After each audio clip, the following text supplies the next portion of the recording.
cause I don't give a fuck what you say. Yeah, I'ma do shit my way. So you can go kick rocks, I'ma stack bricks up, build what I want to also return to make. justice Yo, I in got just a one lot of short shit to say, week's so time. I'ma do this One of every the day. I'll architects be of the writing things Abbey until Gate I'm fucking explosion that buried killed in my 13 grave. of our service members. We did that in 1 week, flying through multiple countries and going into Pakistan and utilizing our liaison relationships and the leverage that we have, thanks to great guys like Johnny Ratcliffe, and getting a modicum of justice to the American people. And just to put that in perspective, those folks have been on the run for 4 years. And in the last 12 months before I got into this seat, Trey, do you know how many top 10 FBI's most wanted were arrested by the FBI? 0. That's the difference. Yeah. 4 weeks in, we got 3, and we're just warming up. 3 off the top 10 list, just like that. And of course, I know you and I are both wondering about the role that FBI Deputy Director Dan Bongino is playing in all of these great outcomes. I want to go right to cut 10 here. This is Kash Patel talking about the task that's ahead of them, not only for the FBI director, but the Deputy Director Bongino, as they go after abusive and corrupt FBI officials in their ranks. Look at this. I want the American public to know, too, we've had problems at the FBI. We are going to hold ourselves internally accountable for those meting out justice who have the privilege to serve and wear the gun and the badge or the uniform of the FBI out in the field. Where those missteps have been taken, we've already addressed that by eliminating those people from the roles of the FBI, and we will continue to vigorously uphold on a 24/7, 365 basis, as vigorously as we pursue violent crime, those that abuse or corrupt or violate their oath of office at the FBI, and I will not stand for it. I will have 0 tolerance for those that we will utilize our badge to harm our country. Yeah. All right. And then, so not only are they're getting rid of them, you heard Kash Patel talk about that, but as I told you Friday, a longtime FBI agent was just charged with unlawfully taking and disclosing protected FBI files. Jonathan Buma, who specialized in national security and terror cases, has been released on a $100,000 bond. He's a guy who previously accused President Trump's campaign, specifically Rudy Giuliani, of colluding with the Russians. Who's an anti-Trump guy within the FBI. He's now been charged for being a leaker at the FBI. So they're not only firing people, they're also prosecuting people, which, if I remember correctly, this is what I voted for. This is what you voted for. More news on that coming in the days and weeks ahead. I can't wait to see what they do there. In the meantime, thanks for tuning in to another episode of Vince. Coming up next, live here on Rumble, the great Steven Crowder. Stay with us.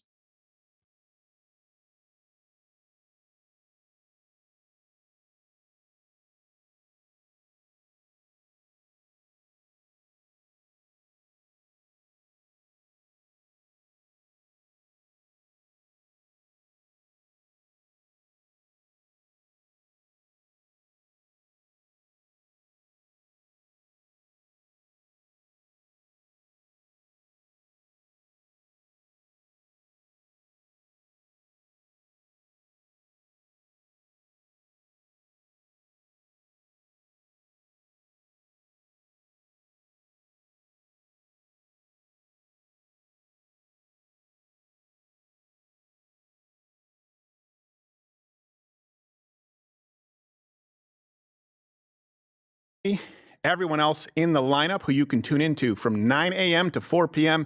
You got Tim Pool after me. You got Jeremy from the Quartering. You got Viva Fry and, Russell Brand, of course. We are all done streaming to YouTube. No more live streaming to YouTube, exclusively on Rumble. YouTube is dead. Rumble did it. We're going to get into some wins from Donald Trump today, the constitutional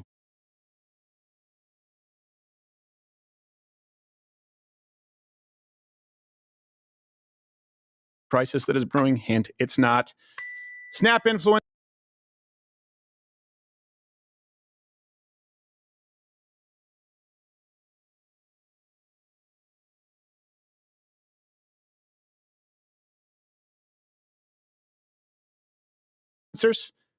Buying soda, telling you that it should be okay to buy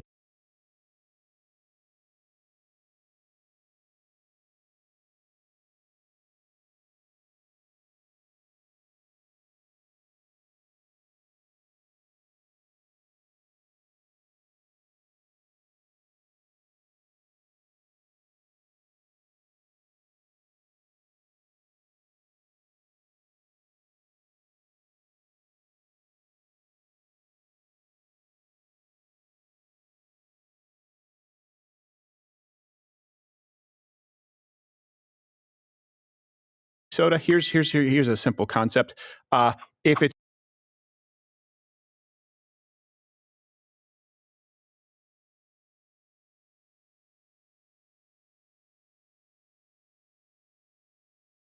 your money, you choose. How else do we refer to them? Sir, he's one of those members from down south. Honduran?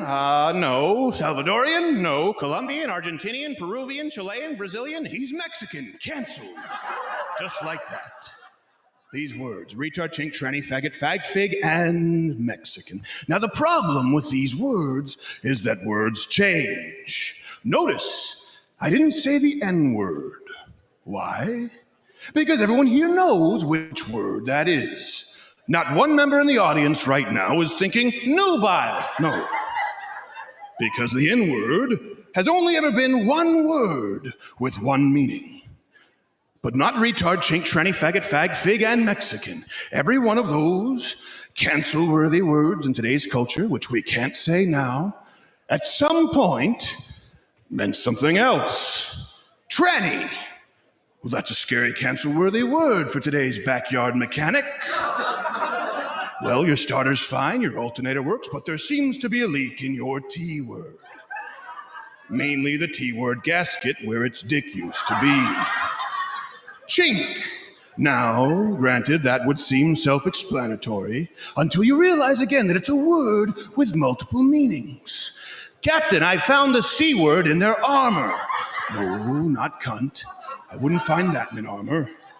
Thus, I suppose she's a female knight, but then we'd have to add another word to the list. See, because these words, they also change depending who's using them or who is hearing them.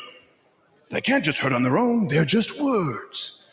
But you can use that C word on YouTube. You can use that C word provided that it's not the previously aforementioned C word and that said person using this given C word is a woman and that they're referring to the current president's wife. You see, words change. Chink was a common word, a benign word. It was used in cultural idioms. To make it a hate word because a jackass said something racist is to give that racist power. And it convolutes the meaning of the word. Now you have people who mistakenly believe it to be the original meaning of that word. Captain, we found a Chinese American in their armor. Do you hear that? That's the sound of a protest starting. Now, please note that the Asian Americans themselves are always notably absent from these protests. They'll let the other social justice warriors distract you while they simply take over your economy and skilled labor employment opportunities. No, they don't make protest signs. They're too busy making money. Seems they found your them in your armor. Retard, chink, tranny, faggot, fag, fig, and Mexican. Now faggot, or fag, these are the new F words. If you say those, you're immediately canceled on YouTube. Primarily because it's moderated entirely by F words. No, not fuck. That's the old F word. You can say fuck all you want on YouTube, provided that it is not referring to, in a derogatory manner, the performative actions of an aforementioned F word. And here, we run into another problem. Because these words, they were co-opted, these F words too. They too, throughout history, have had different meanings to different peoples. A fag, a faggot. Well, are we talking about a bundle of sticks, a lazy old lady, or George Michael in a California rest stop? I was performing in London. A man outside the venue asked for a cigarette. He was put before a human rights tribunal. Your Honor, my client merely asked the man in question for an F word. Do you mean to say that your client was soliciting prostitution? No, Your Honor, he just wanted a cigarette. He's not an F word. It is D-Day. You are now watching the lineup on Rumble live, exclusively, the official home of Louder with Crowder. And you can stream the entire lineup from 9 a.m. to 4 p.m. Monday through Friday. YouTube is officially dead. Rumble did it.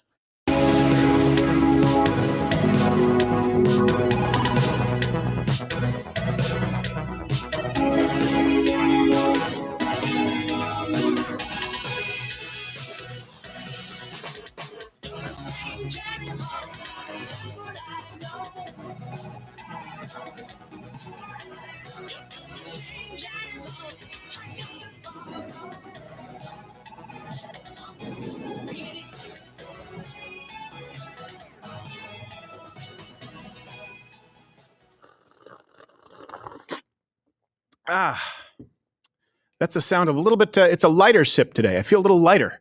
I feel like I've been training with a weighted vest because today is the day we are no longer on the YouTubes. Yes. First day, the rest of our lives. And please, I know right now the Mug Club Army, Rumble Premium Army, go out there on social and include the words cancel YouTube. Let's do it all day. Let people know. Let's see what happens with that Alphabet stock price, like we saw after the Vox adpocalypse. You have that kind of power. We're now exclusive on Rumble. Well, not Rumble. Well, we are on Rumble Premium, but the lineup on Rumble, it is live. It is exclusive, 9 a.m. to 4 p.m. It's a great lineup. And last week, number one in every time slot in this country. Yeah. Not a show on YouTube to be found. So let's keep that going today. There are some wins from the Trump administration. Going to get into that. There's allegedly a constitutional crisis brewing. By that, I mean the left saying that Donald Trump should basically be subject to the authority of 1 out of 900-something district judges who weren't elected. Snap. People are using it to buy soda. I've said this. If you can't cancel Coca-Cola from SNAP benefits, you cannot trim anything from the government. But more importantly, you saw some right-leaning influencers out there being paid by soda corporations to tell you that the libertarian thing to do is pay for junk food, and China is preparing for all-out war. I know what you're thinking. Why should we be afraid? Well, that's because there's like 19 billion of them. That's true. I saw their training video, Mulan. Yes, that's true. I'm not too worried. Well, they did. They made a man out of her, they thought. And the truth is they couldn't tell her apart from the other men. That only works in the Chinese military, by the way.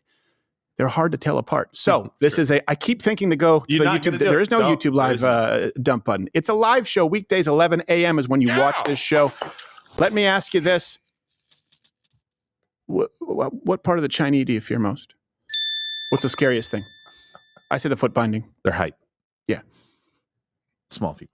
They don't cut their fingernails. And we were supposed to, by the way, before we move on, we are retiring the YouTube dump button. Yeah, right? yeah. Is that you were going to do that today because we don't use it? Is that all taken care of? Actually, no. Of course, I actually did it on Friday. I got rid of the people. You did? Yeah. Okay. Yeah. You fired the folks. I fired them. Yeah. Okay. Yeah. So we're no longer streaming to YouTube, and we really don't think your services are necessary anymore. But we really want to thank you for all the hard work and effort that you've put into your job. Well, I just want to say. All right. That is lunch. I know that it's time for things to close.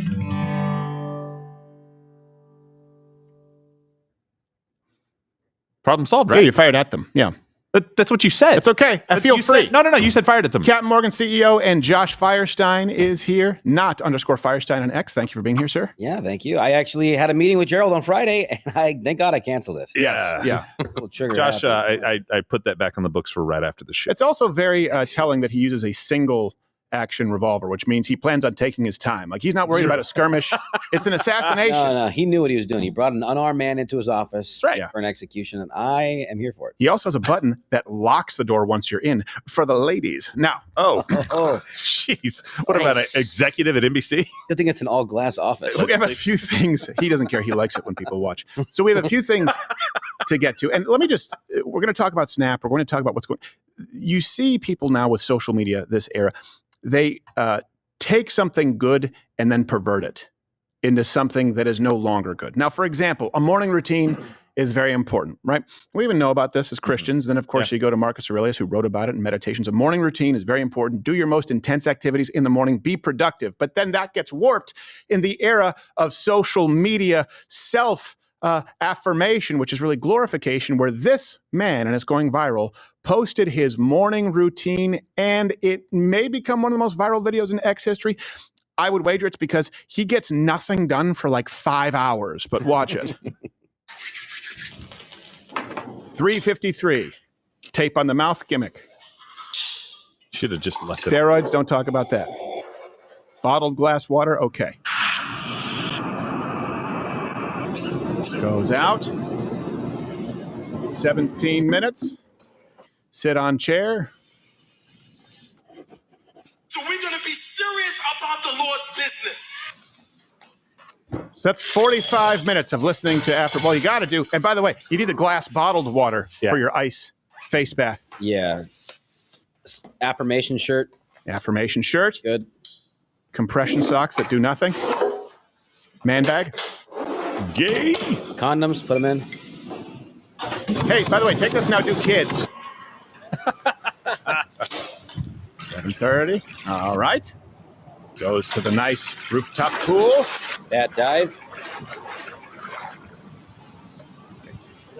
He's now been up for 4 hours and accomplished nothing.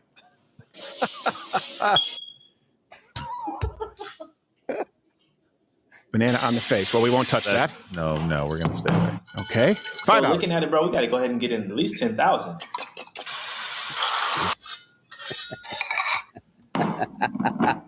Thank you. Of course, more glass bottled water. Now, notice that his work consisted of telling someone else that he should put in more money. It was 6 minutes. Yes, of work. From 3:53 until 9:30. 6 minutes of it was productive. This is the problem with social. If you follow every gimmick on social media, I got to go do tapes that I breathe the right way. I have to use this water because otherwise I'm going to have small balls or I'm going to have xenoestrogens. Okay. I now got to do the cold plunge. And you can't get anything. By the way, I'm someone who's been up at around 4 o'clock for like a decade. But you get up and you start working. So please don't just start a routine for the sake of a routine. Try and focus on what it is that matters, like your family, like work, and not mouth tape, glass bottled water. How many face ice baths does he need? A couple at least. What was he, stung by a bunch of bees? Wait, you don't set up a camera for every moment of your morning routine? No. And if I did, I'd probably put on a better show. I wouldn't be just like, set up the camera of me listening to somebody telling me that I should be more me. And I put on a shirt that says I'm worthy because I always forget.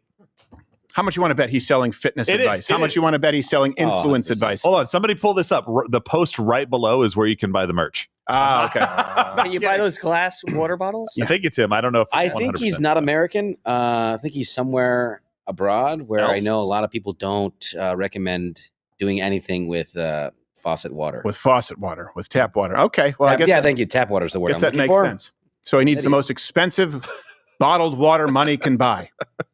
Please, guys, look, let me just give you some. Look, get up early, set a routine, stick to it. Great. Diet, exercise, sleep. And by that, you can train a couple times a week, 3 times a week, eat sensibly healthy, right? That's all. Okay. Meat, fruit, veggies, whatever. Try and keep sugar to a minimum. Try and get 7 hours of sleep. Guess what? You'll be ahead of 90% of the game. If you attempt to do that, it'll never get done. You'll be unproductive like that man. And rub banana peel on your face. You'll be ahead of 95% of the game. Why? It was like EBT motivation. The quiet.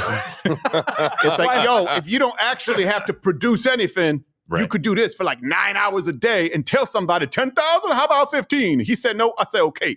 That was 10 minutes of work. What does he do for a living? Just that? I guess. You got to put in at least 10,000, bro.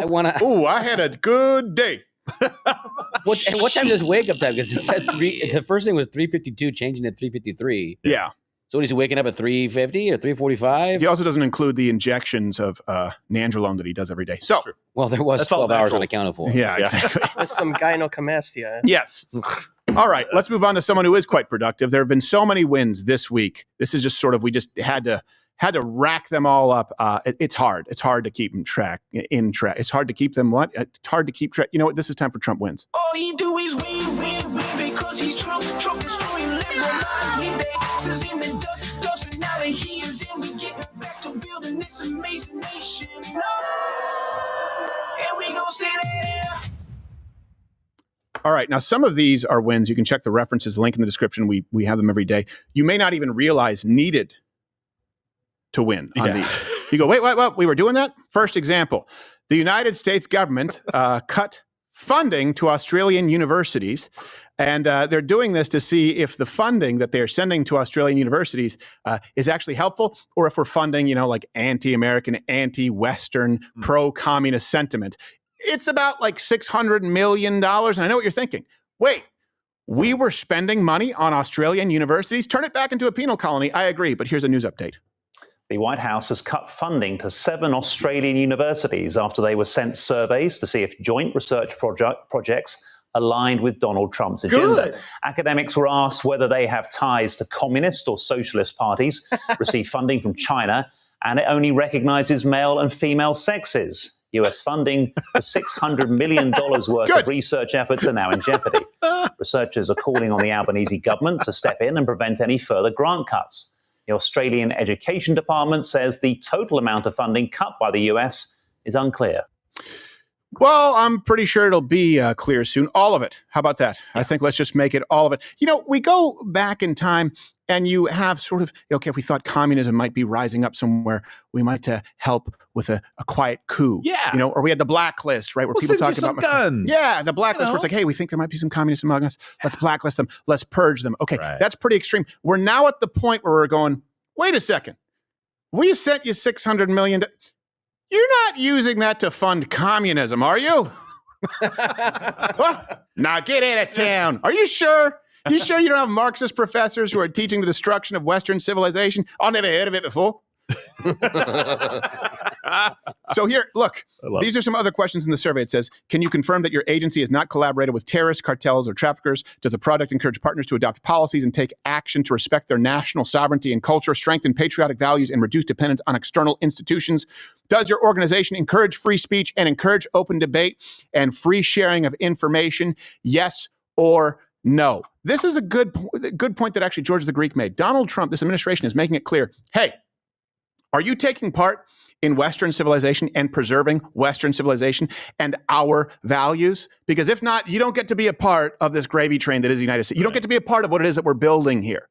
You don't get $600 million to try and subvert the institutions, and not just the institutions. I don't mean, for example, judges or the education system. I mean values, the foundational principles and values. We're not giving you money if you are attacking them. That's a new direction. That is a shift. And by the way, Aussie officials, they said that this survey amounts to, quote, foreign interference. Wait. The survey does? The survey, it's like, no, I would argue that sending you hundreds of millions of dollars is more foreign interference. We're just solving the problem and getting rid of the interference. Yes, sorry for the interference. We'll take it back. Look, we're sorry for interfering. Yeah. We will no longer interfere. No. Wait. Interference, smearing. We were talking about, we got some good-looking Sheilas. Don't want to lose them, huh? Everything that bites, stings, or rattles, we got over here. You want some of those? We don't care. No, we don't really want them. We don't really want to go there because I don't want to die by nature's cruelest trick that is Australia. So this President Trump effect is actually, it's sweeping the globe at this point, and it's literally causing PTSD in the outback.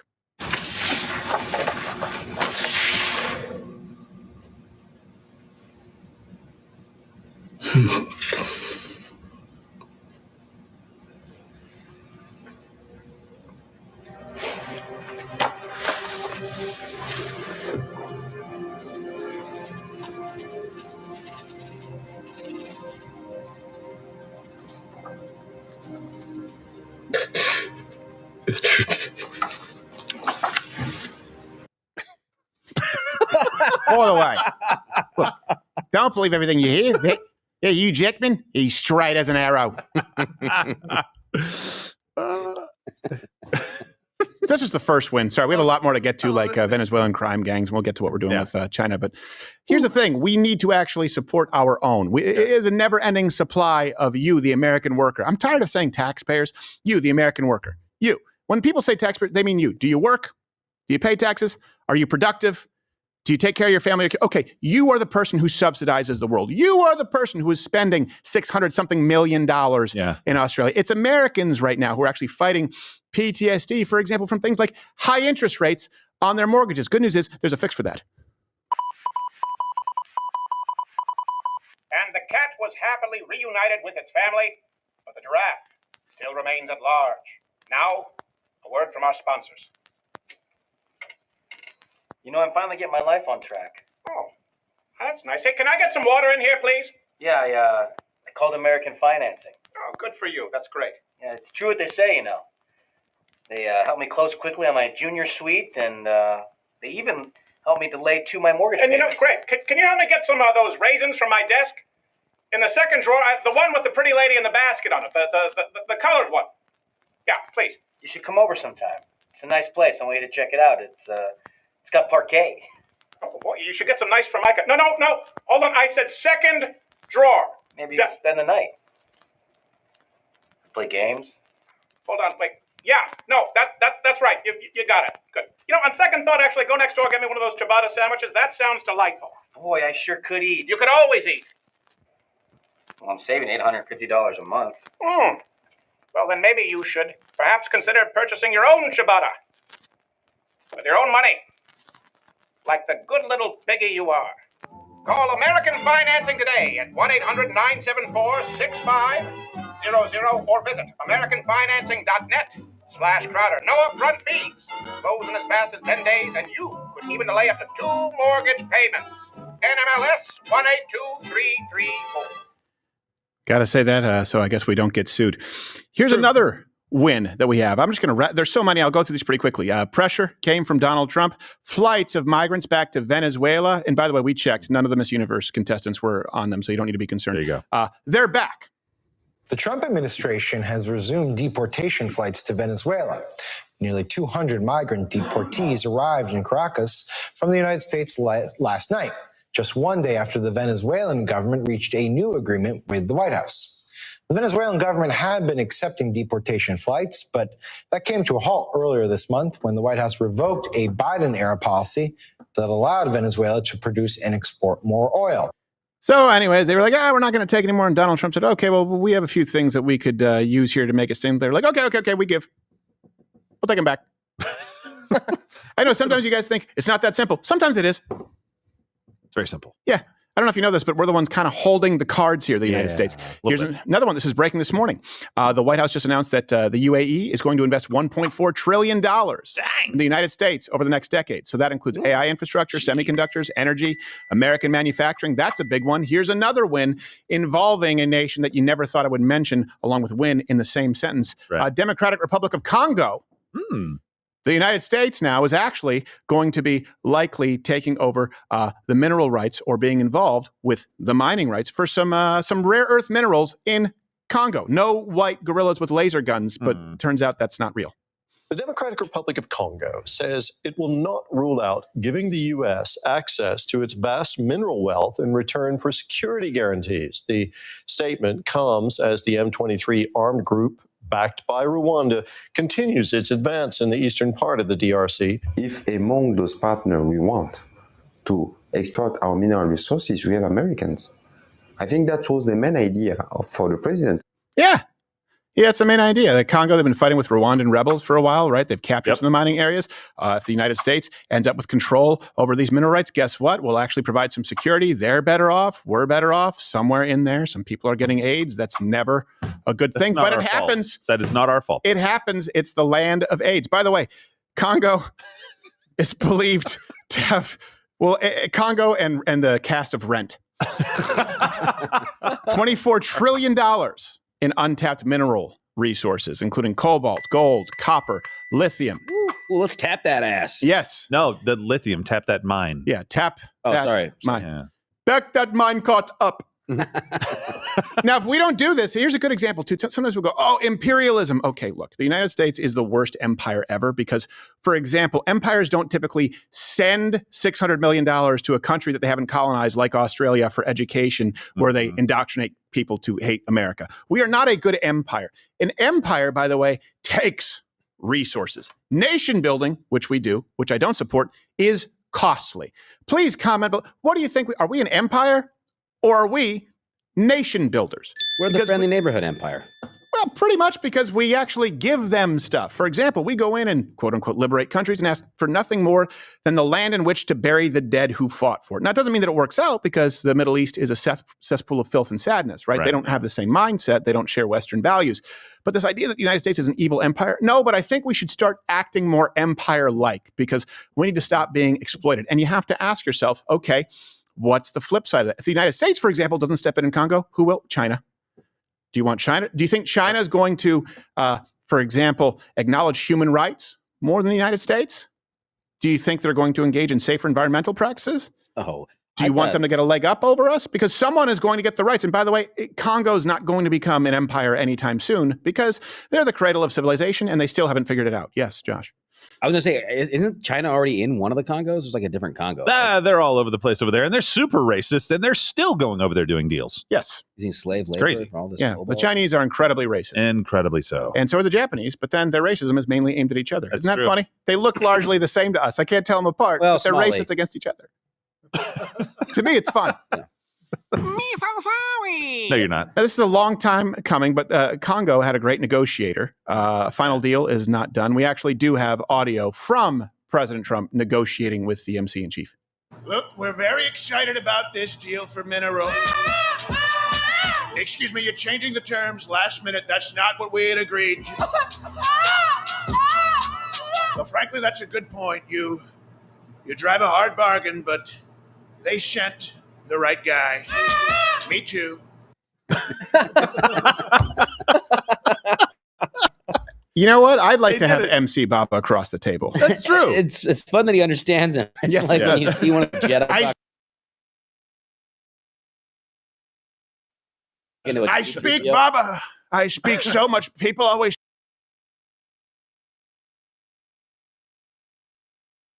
say, whoa, you speak such good Baba.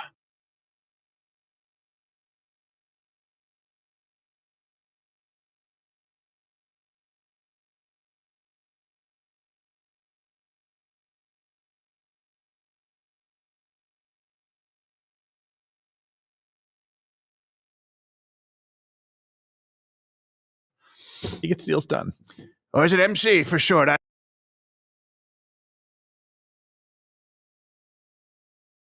don't know. So you can comment to what win would you most like to see? And by the way, the win I'd most like to see is YouTube to die permanently. But get this out on social. We are no longer streaming to YouTube. There is no more live streaming to YouTube. Best way to stay in touch, download the app. Download the Rumble app and follow us. You get notifications when we go live, and you don't get notifications for other crap. You get notifications for the live shows. Rumble owns live. I think we have some more wins, but you know what? Let's get to, we're going over time. The constitutional crisis. Right. You guys been paying attention to this? Oh, I've heard a thing or two. There's a constitutional crisis. I'm scared. Brewing. I don't know if you know this, but there's a constitutional crisis. If you say it 3 times, then people understand. Constitutional crisis. Appears? Constitutional crisis. Yeah. Constitutional. Yeah. The crisis of the Constitution. Yeah, it's a crisis of the Constitution because a judge wants to be president. It turns out that he shouldn't be president, and he shouldn't be able to act executively like the president. But the left believes that one of 900 or any of the 900 judges should be able to do that. And if the president says, hey, no, you can't do that, well, then we find ourselves at this impasse of a constitutional crisis. So for weeks now, we've been exploring a question. Are we in a constitutional crisis? The answer is yes. Do you agree is Why the is his United head so States small? in Stroke a face. constitutional crisis? Yes, I do, Kristen, He's and a needle democracy is at risk. Constitutional crisis. Constitutional crisis. We could be heading for a constitutional crisis. We are witnessing I'm just a glad he pronounced it right. constitutional crisis. I know. I believe we are in a constitutional crisis. Oh, do and you? in some ways, saying we are in a constitutional crisis does not convey the gravity of the situation. Oh, boy. Constitutional crisis. A constitutional crisis. The Attorney General of New Jersey and the Attorney General of Minnesota both said we are in a constitutional crisis. We're on the precipice of a constitutional crisis. We are really in a constitutional crisis. People throw around the term constitutional crisis all the time. Yeah, you do. That term, constitutional crisis, is back. Okay. When did it go away? Constitutional crisis. I had a stroke today. Yeah. I look like Schumer. By the way, I'm laughing so hard because on CNN, look, education department workers get 30 minutes to collect belongings. They just showed them crying. Let's hear what she has to say. And it feels devastating to me, coming here and packing up my bags, and not knowing when I'm going to get a next paycheck. Yeah, that's called getting fired. I mean, has anyone here ever been fired? I feel like everyone here has been fired at least once, right? I wanted to hear more of her speaking improper English. Yes, exactly. Yeah. This is some of the educational department. Hey, comment. You guys ever been fired? That's a part of life. It's not fun and it sucks. And by the way, we take no joy whenever but we've had to fire people. Well, I got to shoot the guy doing the button. That was fun. We've also had to fire people who've shown up to work lit. And I don't know because I have a great morning routine. They've been up since 3:53. It's like, how do you still show up lit?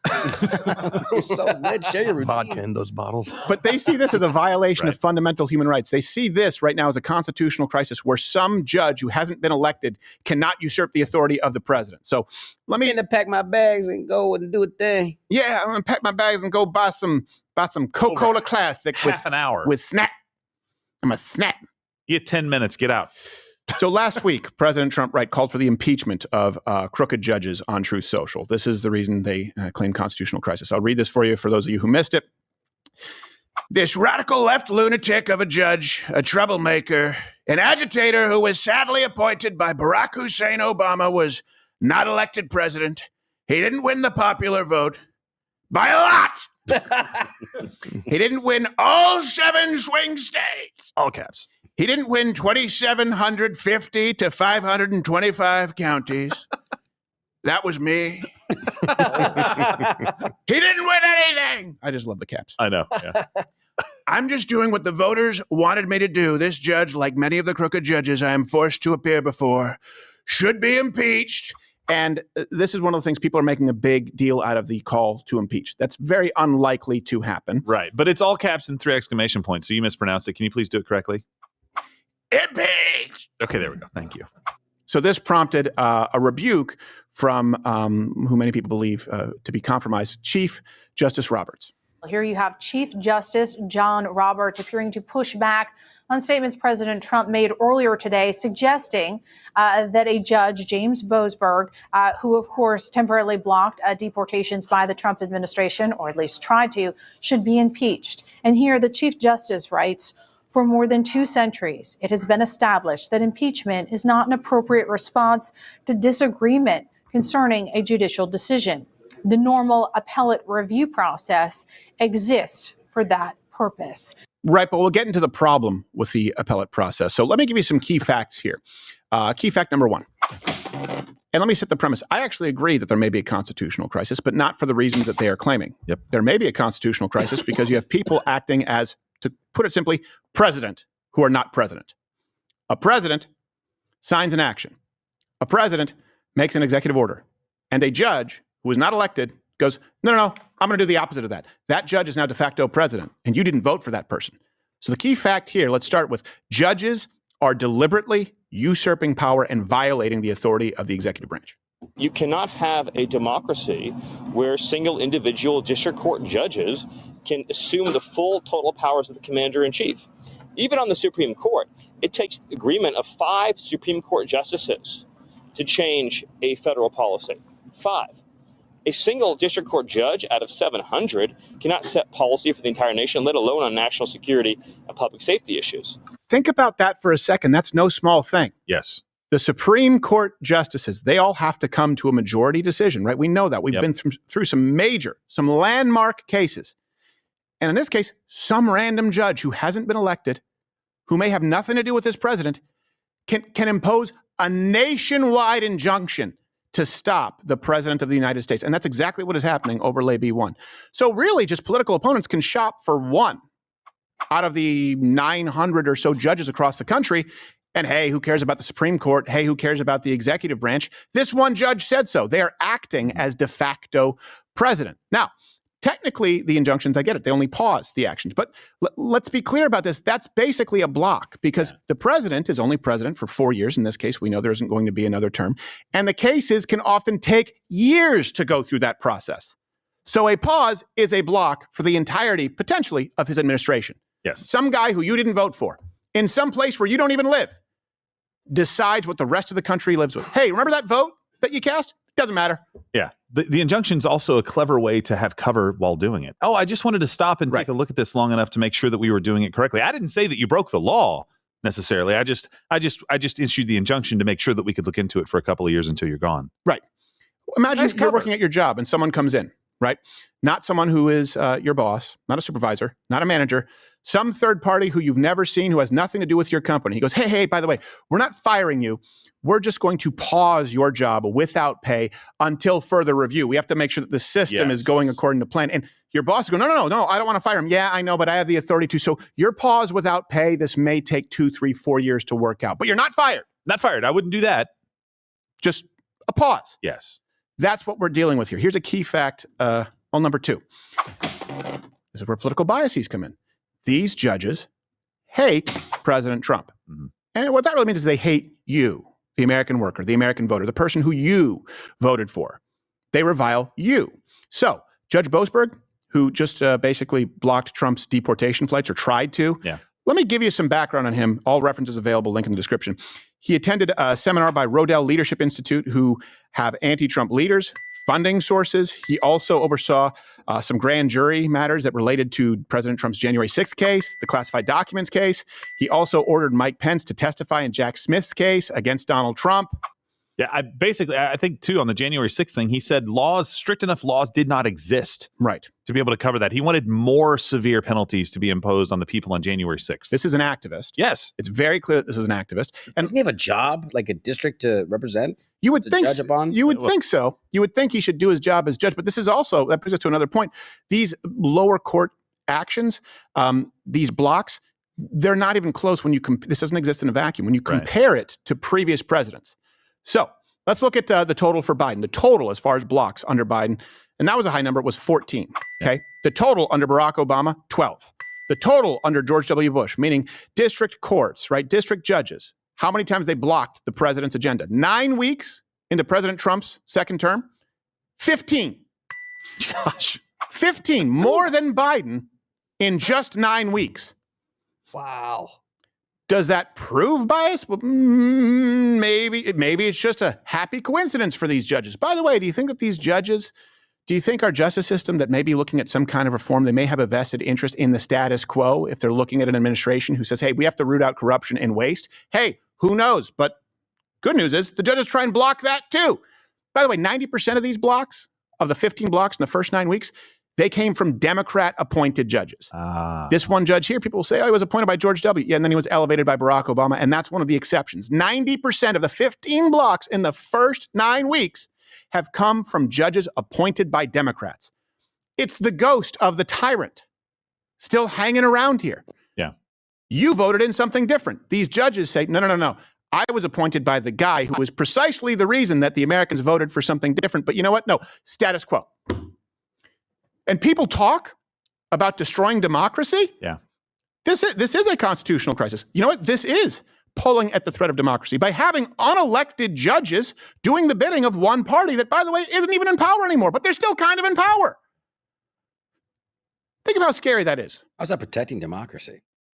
Yeah, exactly. It's literally not voted in. Exactly. Well, and especially on an issue that the American people have spoken broadly and loudly on for immigration. That was one of the top reasons that he was elected president. That judge went to that conference by the Rodel Institute. It was actually one of the things they hated about Trump's policies was specifically the immigration policy. Yep. So if I'm somebody who's on the other side, I'm like, he went to this conference funded by these people that don't like immigration policies. I have an immigration issue with President Trump. He's my guy. Blocked flights of known violent felons. Yes. And I watched the legacy media, by the way, this weekend. They referred to all of them as, undocumented citizens, undocumented people, undocumented workers. These are gang members. This is an 80-20 issue. Even people who don't believe in a wall say, well, yeah, of course we should deport people from MS-13. Of course we should deport people who are in violent criminal gangs. This judge says no. You want to talk about being out of touch with the American voting constituency? Only right now they have the power of president. What did you vote for? Yeah, they're holding a hearing today on it, by the way. CNN's talking about it. Yeah. We need Judge Dredd to be like, you betray the law. That's right. This person is acting like Judge Dredd. I am the law. No, you're not. Yeah. Seriously, a betrayal of the law. Wait, hold on a second. Oh, breaking news. Judge rules it can't be fired. There you go. Come on. That's the problem with those lifetime appointments. Here's a key fact. Not a fact, but let's go to category 3, I guess. There are some options here, though, in dealing with this constitutional crisis. President Trump can get Congress, hopefully if they get their act together, pass laws codifying DOJ, their cuts right into law, like USA, Department of Education. Passing laws clarifying birthright citizenship is not for illegals and not for children of illegals who came here specifically to have an anchor baby. They can actually confirm, hopefully, the president's power on issues like immigration or foreign policy, which fall firmly under the executive branch. Yes, like clearly. You Schoolhouse Rock, you have legislative, right? You have judicial, you have executive. And in this case, you don't even have the judicial because largely federally we think of the Supreme Court. You have smaller local courts taking over the executive. That's one thing we didn't really think would happen, huh? No, absolutely not. They've got to come up with a solution to this. Otherwise, this is just a sham. Yeah. Well, here's the thing. You got to get the Supreme Court to rein in these lower courts. Yes. And actually, Pam Bondi, AG, who I think is on her 140,000th Fox News appearance. Consistent. Predicted. She's the AG? I thought she was the PR. Yeah, well, a little column A, a little column B. And yesterday she predicted this is going to happen with a judge like Boasberg. What can you tell us about Judge Boasberg's ruling and whether or not the Supreme Court is going to get involved here? Oh, the Supreme Court will get involved. This is an out-of-control judge, a federal judge trying to control our entire foreign policy, and he cannot do it. She's still not even that great at PR. No. I think we just did a better job of it here. But I get it. And with all of these judges giving President Trump so much attention right now, it's a time where hopefully he has the right people around him. He should seek some wise counsel. And everyone is trying to get in on that game, including, by the way, someone who's walked a mile in his shoes, ex-President George W. Bush. Here's some advice. As president, it's tough being the center of attention. Everybody always wants a piece of you. But there's not enough of you to go around. You need to make time for you. I find that if you go in the Oval Office, put a tie on the door handle, you can be reading your magazines or doing your Sudoku, but everyone thinks you're in there getting nookie.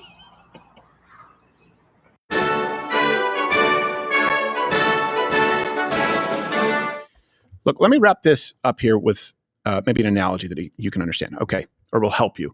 Let's say you're on a commercial flight. I don't know, American, Delta, Spirit. If you want to lose a weave. Southwest. I'm on Southwest. But the point remains, so you have a pilot, you have a co-pilot. Okay. So let's say you're heading to, I don't know, the Bahamas. Fine. Someone in coach speaks up, chimes in and says, no. Hey, you know what? I'm going into the cockpit and we're redirecting this flight. And everyone in there who paid for a ticket to go to the Bahamas going, wait, what's going on? Hey, stop him from getting into the cockpit. They go, no, hold on a second. There's a process to do that, and we're not going to be able to get through that process until we land. So he goes in, redirects you, and then on the ground they say, well, we're going through the process to see if this is something that we should have been doing. Yeah, but I didn't want to be in Haiti. Now I'm in Haiti. The problem is already here. And how'd you get by the first class curtain? Who could penetrate that force? Well, this guy did. We're supposed to have safeguards in place, and instead we're going, no, go through the process. So instead of the pilot, who was the designated pilot, you have some random person in coach saying, no, I'm deciding for the rest of the plane. That's this judge. And by the way, let's go through some other examples. Who do you want? You may not like Donald Trump, but at least you know he was elected. At least you know that a plurality, if not significant majority of Americans voted for him. We went through the process. Everyone knows how this election went. It's one of the few elections in recent memory that has not been questioned by the left or the right. Do you want that guy, the commander-in-chief, the executive who was voted in to make these decisions? Or, let me give you some specific examples. Could be any one of these unelected judges. Like Tanya Chutkan. She was the judge in the Trump January 6th case, despite her bias against January 6ers. She recommended sentences even above what the DOJ suggested. You want her making decisions as it relates to all of you in the United States? How about this guy, John McConnell? He's a leftist judge who blocked the U.S. aid. Other cuts, and no, you can't make those cuts, which are overwhelmingly supported by you. He also said that he wanted to apply laws to minorities to, quote, meet them where they are, meaning different standards of application of law depending on your race. How about Anna Race? She's one of those judges. She's an LGBTQAI judge who blocked the military trans ban, which is overwhelmingly supported. Do you want these judges to be in charge, or do you want the guy who was elected? And by the way, that question goes for you Democrats, because you can elect someone next time.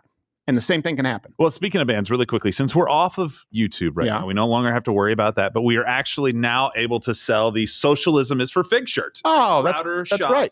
And you guys all wore it. That's, we all got it on. That's very nice. Wait, you know what? I noticed that Josh doesn't have one. So Josh, where's your shirt? What? Yeah. What are you? Some kind of fig sympathizer? Yeah. Josh, what are you, a figget? A what?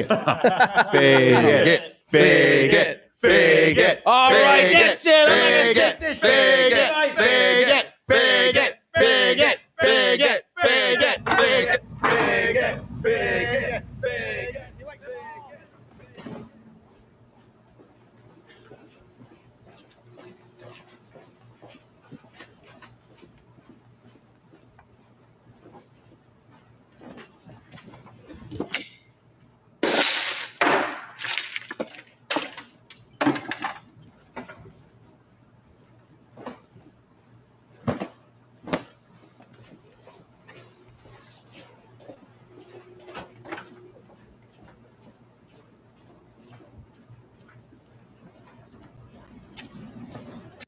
There we go.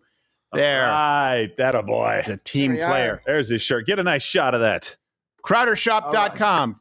For those of you who don't know the history, YouTube said that we literally couldn't be on YouTube if we sold this shirt off of YouTube. They said as long as that shirt is sold in the merch shop, you can't be on YouTube if that link. So we've just taken the link off of YouTube. And now what is YouTube going to do? It was our most popular shirt. You can go and purchase it now at crowdershop.com. No mystery box needed. For the first time in years. Crowdershop.com. Go get yours now. I feel comfortable now. Like I feel like me. I've been really slow and boring today. I feel like I'm about to no kicking into high That's gear, gonna add, dude. it's going to add some zest. Yeah. There's a little glass in this shirt, but Yeah, I think that might be part of it. Well, the fiberglass is what makes it retain its shape. Must be what Jesus felt like. By the way, don't wash that on hot. Do No. not wash that on hot. No, don't do You it. will be cut all over. Now, I wear it on hot. I give you that as a gift. you know, people have talked about fake news. And that was a term that was used by the left. And then the left tried to, they tried to use it against the right. And then we co-opted it. And now they hate this term, fake news. But it is a real thing. Mm-hmm. And fake news can apply to most of legacy media, of course. ABC, NBC, CNN, CBS, MSNBC, you know the whole list. Yeah. But it applies now online too, where you do have to be really careful with information that gets out there. And so please, we make all of the references available every single show, links in the description. I encourage you to not take my word for it and do your own research. Because this applies now to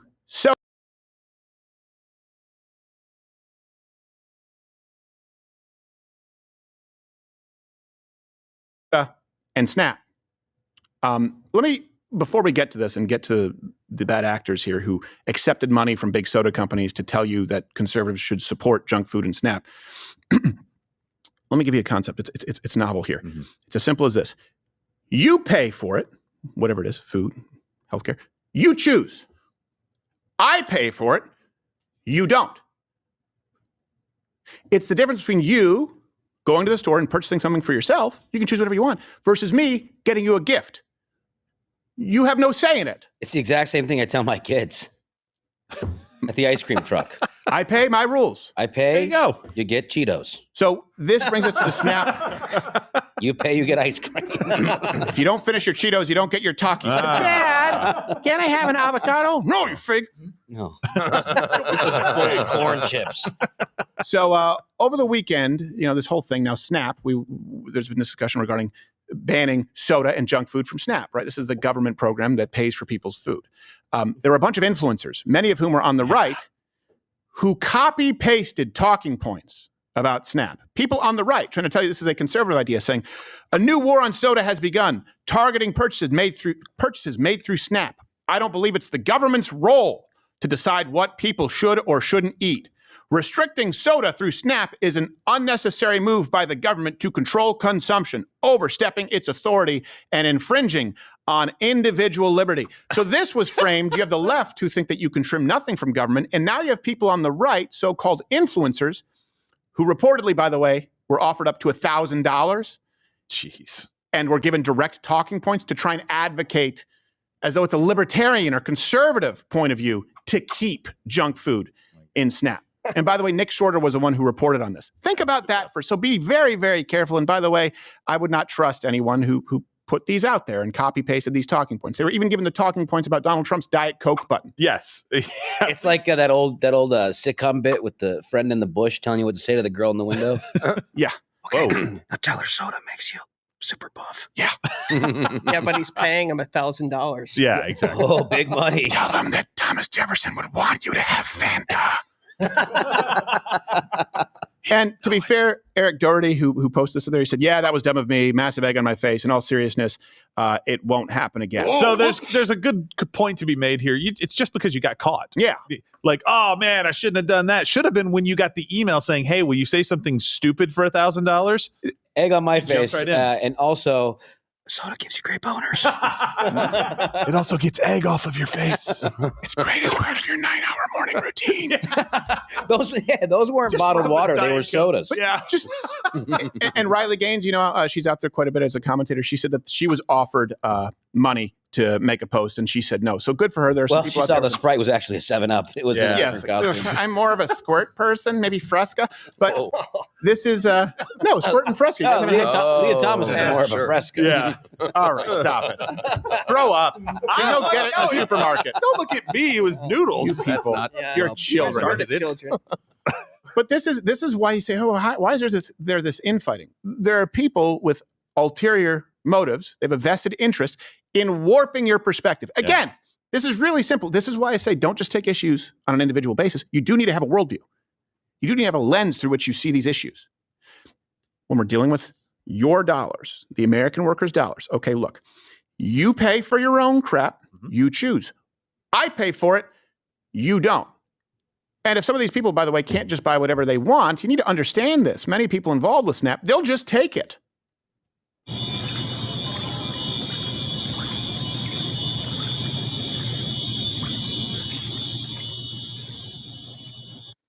Well, give them room to destroy. 28 EBT cards later. Yes.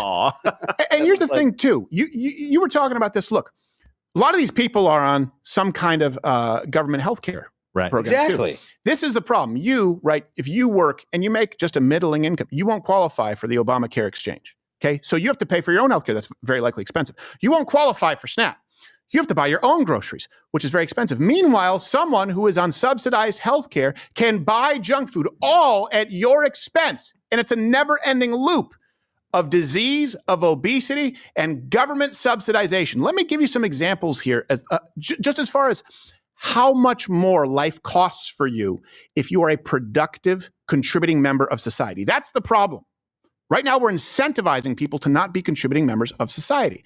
So a normal shopping cart for the average American, people not on SNAP. These are the top items they likely purchase. Number 1, meat. 2, veggies. 3, dairy, cheese. 4, fruit. 5, sweetened beverages. You look at a SNAP cart, this comes from the USDA. Number 1, meat. Number 2, sweetened beverages. Number 3, you got to marinate your meat in Fanta. Yeah.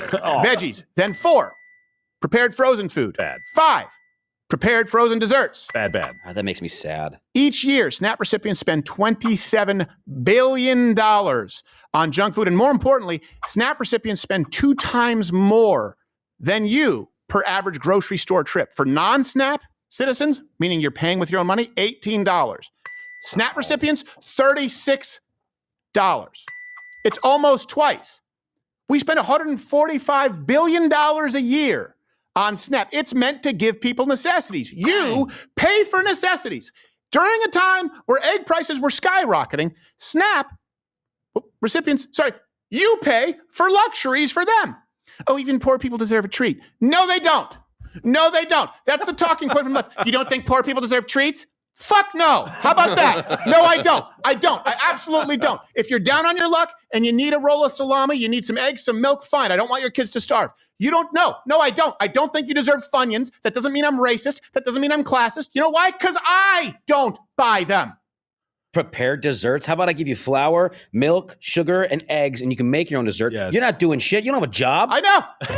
You got the time. Bake a cake, stupid. Well, pardon my language, but look, this kind of thing, because it's at the root of the problem. Yeah. For some reason, one side of the aisle and paid influencers who claim to be on the right always support subsidizing the non-contributing zeros while vilifying you for your contributions. You're saying that you should have a say. Yes, I am. And yes, I do. If you know what? If there isn't some kind of a control mechanism, you know what you're going to have? You're going to have grocery slapping vigilantes. Just me, Josh, and Joe walking in, seeing the Frito going, get that out of here. Here's some milk. Yeah, when you got a fat guy slapping junk food out of your hands, you know something's wrong. Yes. It's really wrong. It's primarily a financial issue. And by the way, 10% is usually the amount, roughly 10% of what they spend on sugary drinks alone. So back in, I think when the study was done, it was about 6 to 10 billion. Based on that number, it's about $14 billion a year being spent. No wonder soda companies are paying people to post to keep it. Next time you see a commercial for Coca-Cola or the newest sugary energy drink, hey, I want you to think, you paid for that. Yep. The fact that it's common practice to call it junk food, and we're like, yeah, we should be subsidized. We should be paying for that. Yeah, Here, eat the junk food. Here's your junk's another word for garbage. Here's your garbage food. Right.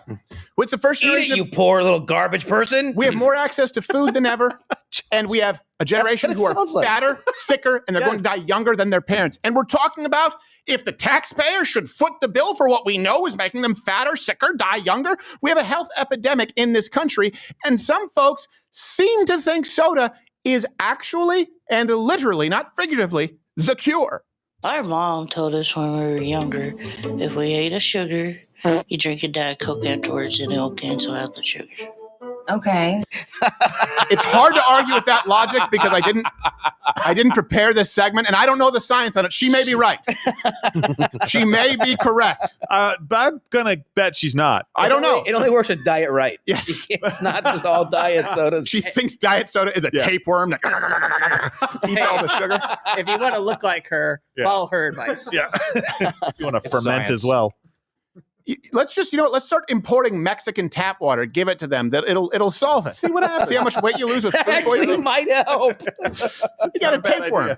It eats it, and then it's gone. And by the way, one more thing I want to address because you'll have people on the right who obviously, and they go, well, hold on a second. Yeah, aren't you hypocritical? Weren't you against Bloomberg's banning of big gulps? Okay, stupid. Let me go through this again. Do you understand that someone voluntarily purchasing something that they know is not good for them, let's say a soda as a treat for themselves in New York City, that's not the same thing as subsidizing junk food for poor people who need bare necessities. Right.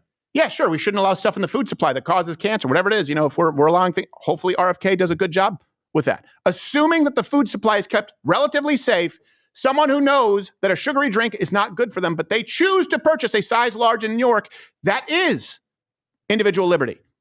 Someone using your money to purchase crap that makes them a larger, quite literally, burden on the healthcare system, that has nothing to do with liberty. It's as simple as this. You pay for it, you choose. I pay for it, I choose. You don't like it? Get a job.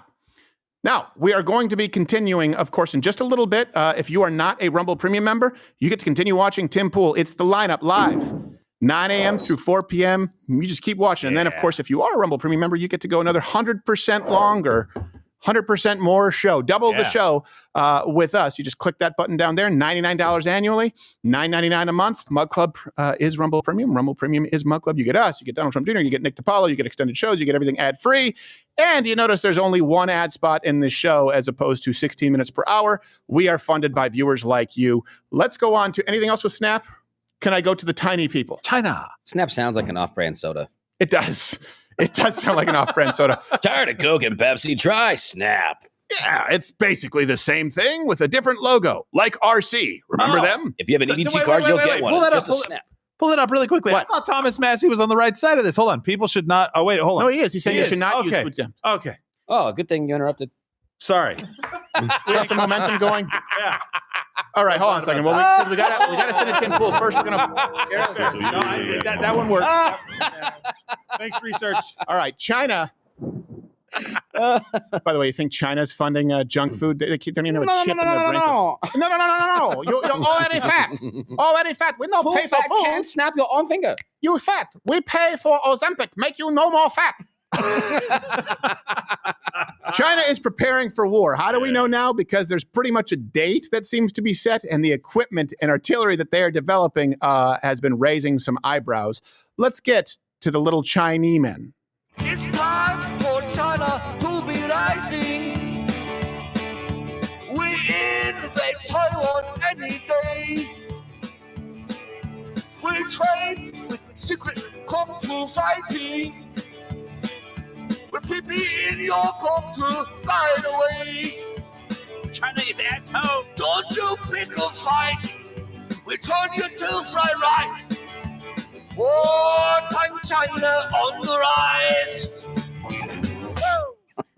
Once upon a time, we're like, is this okay? Oh, is this okay on YouTube? We don't care. It doesn't matter. So President Trump even addressed this. Again, we're going to Rumble Premium. Everyone else go to Tim Pool. He addressed the prospect of war with the Chinese from the Oval Office. We don't want to have a potential war with China, but I can tell you if we did, we're very well equipped to handle it. But I don't want to show that to anybody, but certainly you wouldn't show.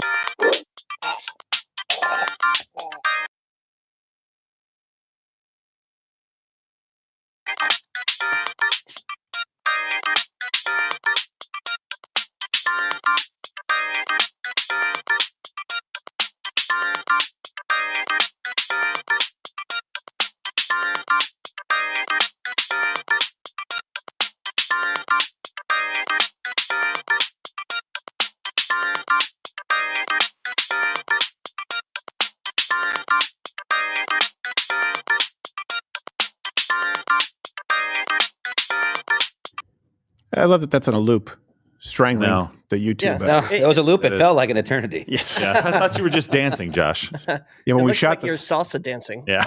Yeah, I'm very bad at it. When we shot them, I just wanted to make sure I didn't accidentally catch your jaw. You know what I mean? Like a horse bit. I thought it would have been funny because then I would have been trying to talk and then No. like a gimp. That can break your jaw. Yeah. It's really, I've had it happen where when you're new Not my to jaw, dog. jiu-jitsu and you like tuck your chin, like, he can't choke me. And they just squeeze your face. You crack. Like, oh crap, this was a bad idea. No, not my jaw. My jaw locks up all those sodies. Oh, really? Sodies, huh? Sodies? Got the lock jaw. I can unlock my jaw like an anaconda and just swallow things whole.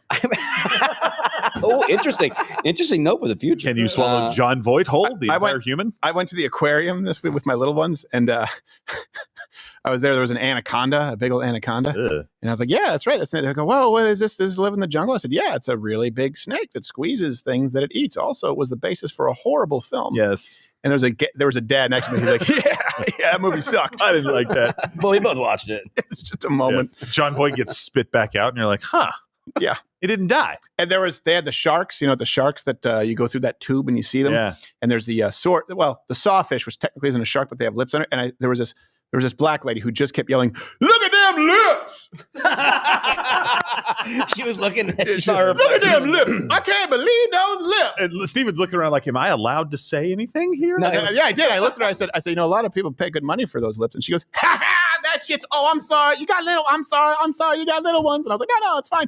And then as I was still exiting the tube, I could still hear, I still can't get over them lips. She just saw her reflection in the glass. Ma'am, the aquarium is over there. Yes. Anyway, it was a lot of fun. That's oceanic. So let's get back to the Taiwan Strait. So good segue. Last week, Taiwan officially identified 2027 as the likely date of a Chinese invasion.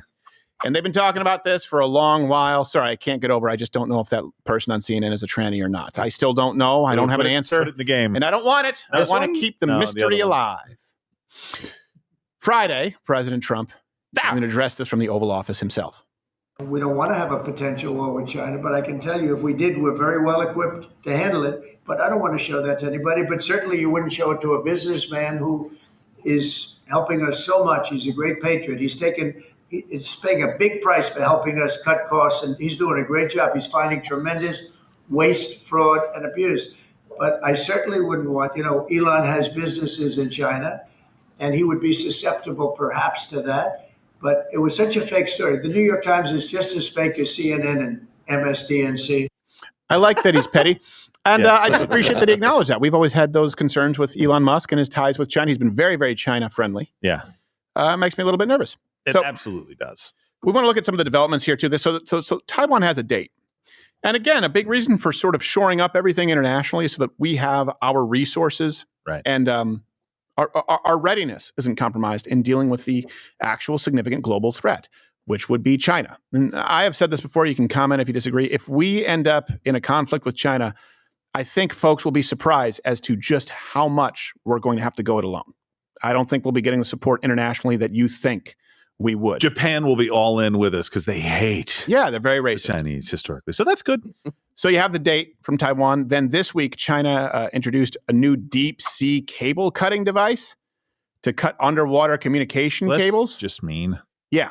So how could this be used during war? I mean, it could cut global communication completely, especially to some areas like Guam, like Japan, like the Philippines. Still have satellites. Yeah. By the way, Chinese ships, they do have a history of severing cables from Taiwan all the way to Europe. This map shows the global network of underwater cables, essential for maintaining energy security and the transmission of 99% of the world's data. There have also been incidents involving damage to other Baltic cables that have been traced to ships connected to China. These incidents have sparked quite grave concerns about what this means, about the sort of level of potential collaboration that may exist in Russia and China when it comes to some of these hybrid activities. And though Beijing has apologized, it has also still continues to argue that these incidents were accidents. Hold on. What? I never heard of him. How do you apologize for sending a ship to intentionally cut your cables multiple times in the same area? No. Ship got lost and thought the cable was sea urchin. Yeah, but you sent it back, sir. You sent it back a second time to cut the cable. Well, we need more sea urchin. Line. I thought that was my phone line. That's right. We were taking revenge on Sprint. Cut the cord. It's so funny. They apologized. Oh, did they? It's a very dishonest nation, which is why I always find it funny when people say, like, you know what? I really actually have adopted Eastern religious philosophy. Good for you. Why? Go live Why? They all suck. Yes. Now, here's another development. They have amphibious landing barges. What does that mean? What does it do? Well, they debuted a new barge system that's designed to transfer like a huge amount of materials from shore to sea to another shore.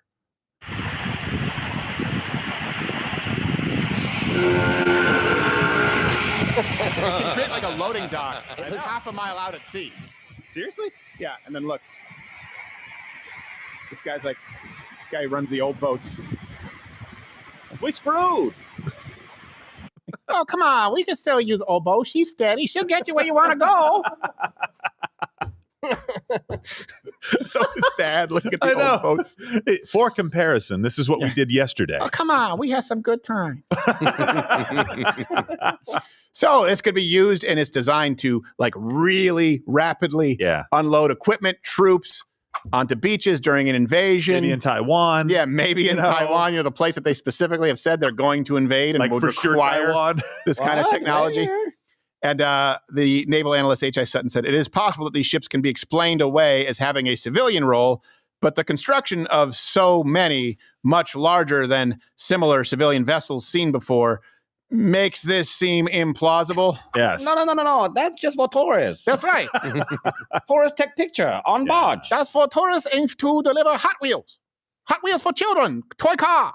Yeah. Roll out toy car. Yeah. So many toy car.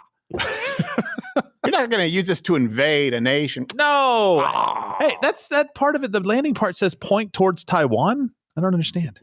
Oh, no, that's because you read it backwards. You read it upside down. Okay, so what does it say? Says on True Social says, it is with great pleasure that I am announcing Alina Abba, who is currently serving as counselor to the president and has represented me for a long time, will be our interim U.S. attorney for the District of New Jersey, her home state, effective immediately. And so we don't know if she'll become the permanent U.S. attorney or whether this is just a temporary role for her as she moves out of the position as counselor to the president, saying Alina will lead with the same diligence and conviction that has defined her career, and she will fight tirelessly to secure a legal system that is both fair and just for wonderful people of New Jersey.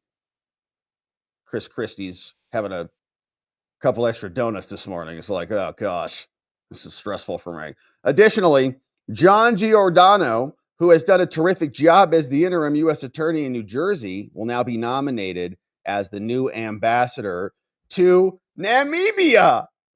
Oh, man. That dude is thrilled. He's like, yeah, honey, guess what? I'm going to go be the U.S. attorney in New Jersey. Wow, this is amazing. Scratch that, honey. We're going to Namibia. What? The hell's Namibia? You're going to like it. I think I got to look it up on a map. So congratulations to Alina and John.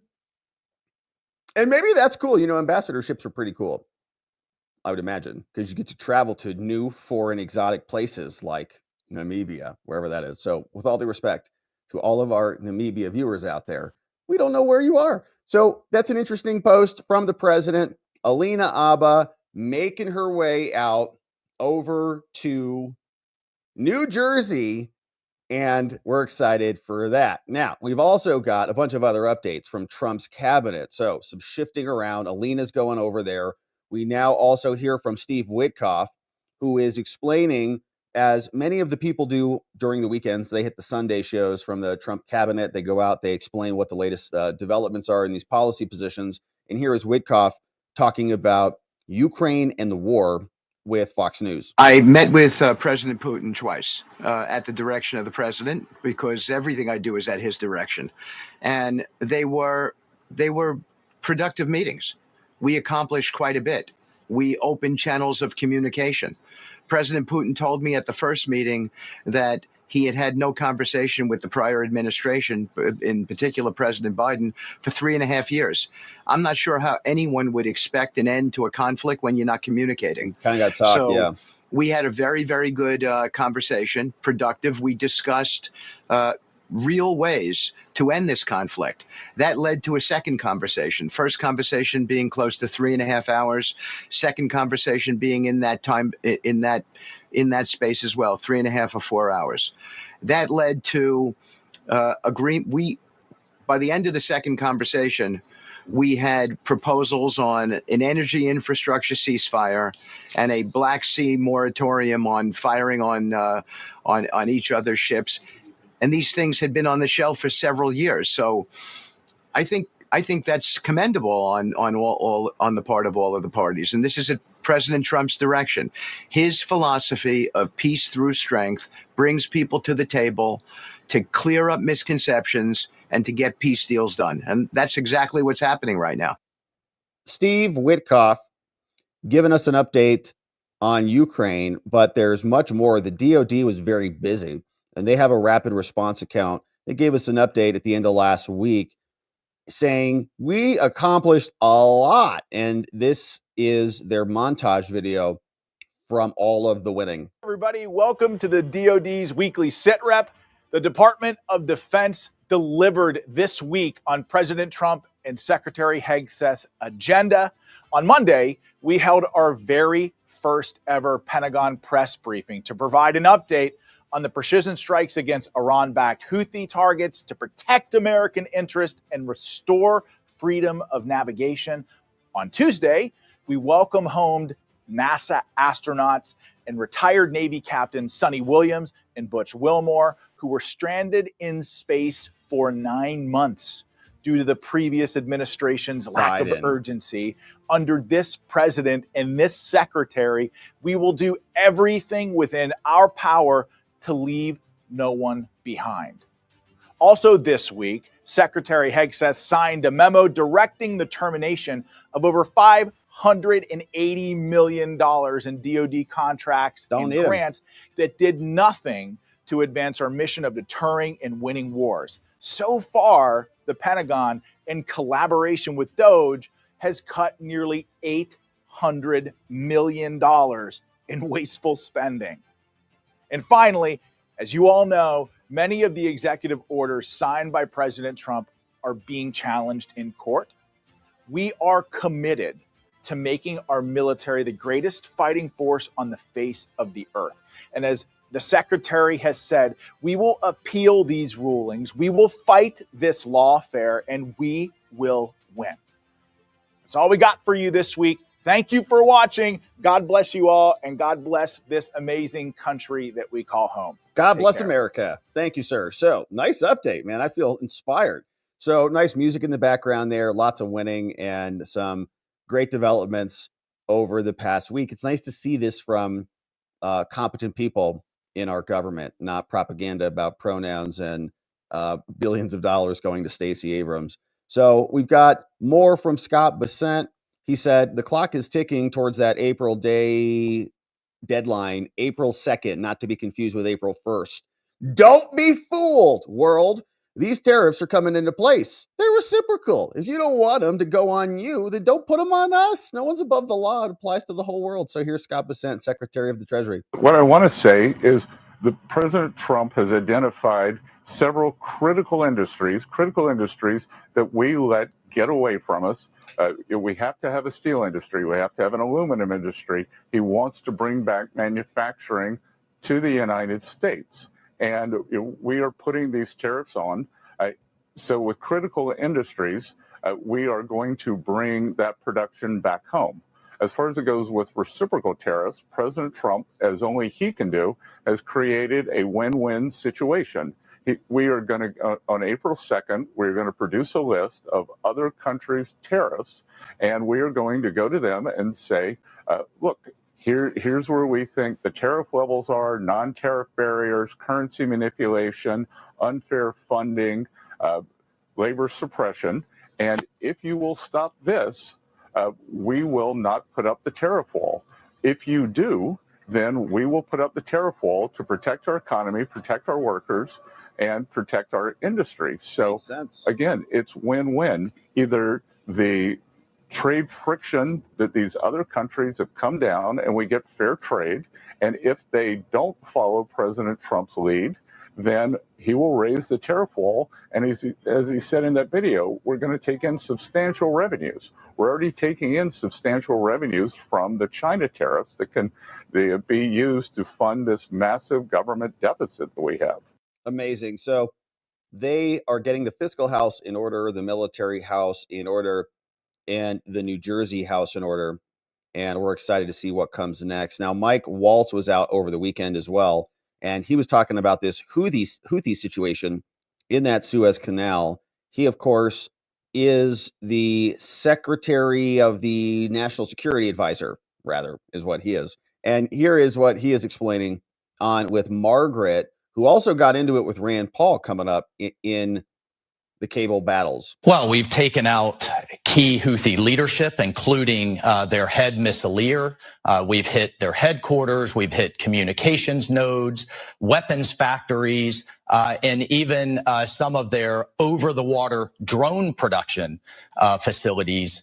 Just in the last couple of days, President Trump has decided to hit the Houthis and hit them hard, as opposed to in the last administration where literally weeks or months would go by with these kind of one-off pinprick attacks. And as a result, we've had one of the world's most critical sea lanes get shut down. I mean, these guys are like Al-Qaeda or ISIS with advanced cruise missiles, ballistic missiles, and some of the most sophisticated air defenses, all provided by Iran.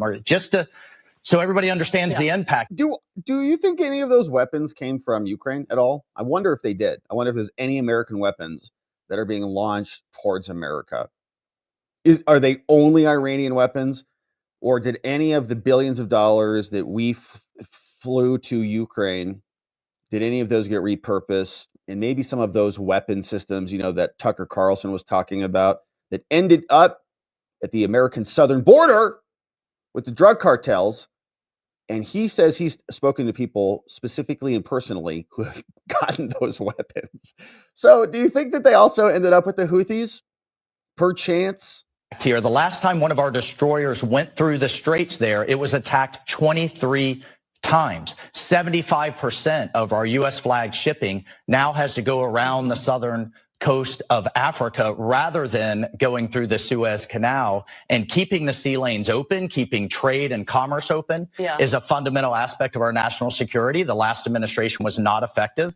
The Trump administration and President Trump have decided to do something much harder, much tougher, and what we'll see, but I think will be much more effective. All right, so sounds like he's articulating American interests in this conflict with the Houthis, which I can appreciate.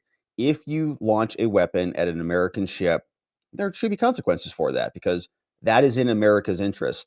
But if this is turning into a conflict on behalf of global stability or something like that in the region, and it extends into other tentacles and other facets that are beyond American interests, then we're gonna have a real problem with it. So we're gonna see what that looks like. But we also had more Over the weekend, we saw the Secretary of Education who was out. Libs were melting down. Last week, Trump ended the Department of Education, or at least started to dismantle it, rather, and to pare it down. It will still exist. There will still be functionality there, but it will not be the same behemoth that it used to be. For the however many decades, it's been gobbling up taxpayer dollars for its own purposes, not for the purposes of the American children. So we got a couple reactions to this. So Secretary of Education Ed McMahon was here, and then Rand Paul also came out and got into it with Margaret,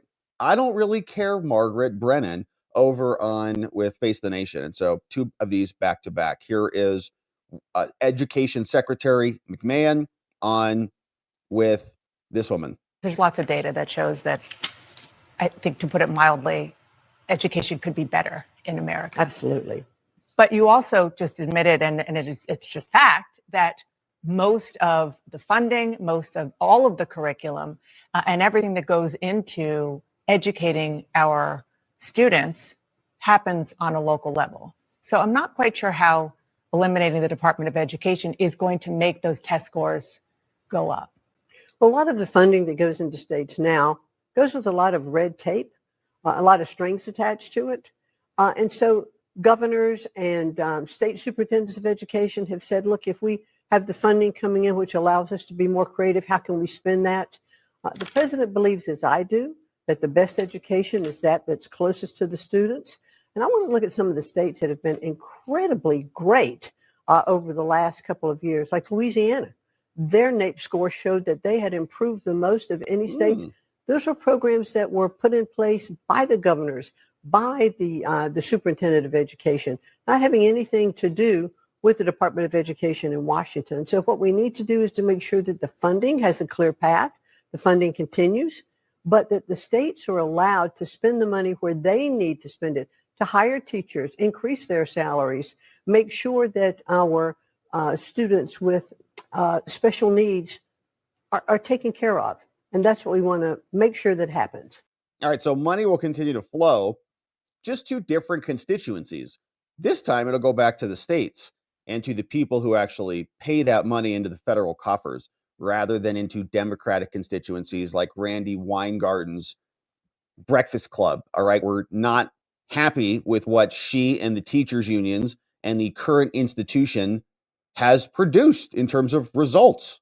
And it's pretty much, I think, at crisis level. I'm not invested in it. Okay, I don't have children yet and don't have kids in public schools or schools at all. But from what we see and read, and from what everybody's talking about, and I think education was probably a big part of the reason that the election went the way it did, is because people saw what the lockdowns did to their children and what that has done to reading and writing and math and all the things across the country. So it's a gigantic crisis, and this stuff compounds and gets more difficult because this is just like an educational bubble that works its way through its system. And that bubble can expand unless we get in here and start to correct it. So Rand Paul was explaining this to Margaret over on Face the Nation. Here was Rand. When we looked at the budget in Kentucky, the state receives $2 billion in federal education funding. Do you have a guarantee that the federal government, federal taxpayers will still provide $2 billion in education funding? That seems important to your state. I'd rather, well, no. See, it's always like that. It's always like your money. These money is so important to these people. You're going to lose it. What I'd rather is a guarantee that my kids can read and write and do math. The amount of dollars, look, the number of dollars has gone up exponentially and our scores have gone the other way. So dollars are not proportional to educational success. What I want is success. And I've talked a lot about this. I think there are innovations we can do where there's more learning via some of the best teachers and we pay them more. I would like to have an NBA or NFL of teachers, the most extraordinary teachers, teach the entire country. Who would run that? The education department? And some of them, no, what you'd find is they'd be selected out state by state, across the nation. Look, people say, oh, with the Department of Education would have no testing. I was in school before then. We did achievement tests in the 6th grade, the 5th grade, the 8th grade, and we compared ourselves across state lines. There were international testing. Yeah. You don't need the Department of Education for any of that. But what I can tell you is Okay. the best teacher in the world is not teaching the kids. Yeah. What we need to do is have the best teachers and pay them more, but they wouldn't Yes. teach 30 kids. They might teach 10 million kids at a time because it would be presented through the internet with local teachers Okay. reinforcing the lessons. Interesting. Okay, so some thoughts on how to refresh the education system, and we're happy to see the president and his team getting after it. So we've got that update. Now, we also saw this story over the weekend, and this was not good.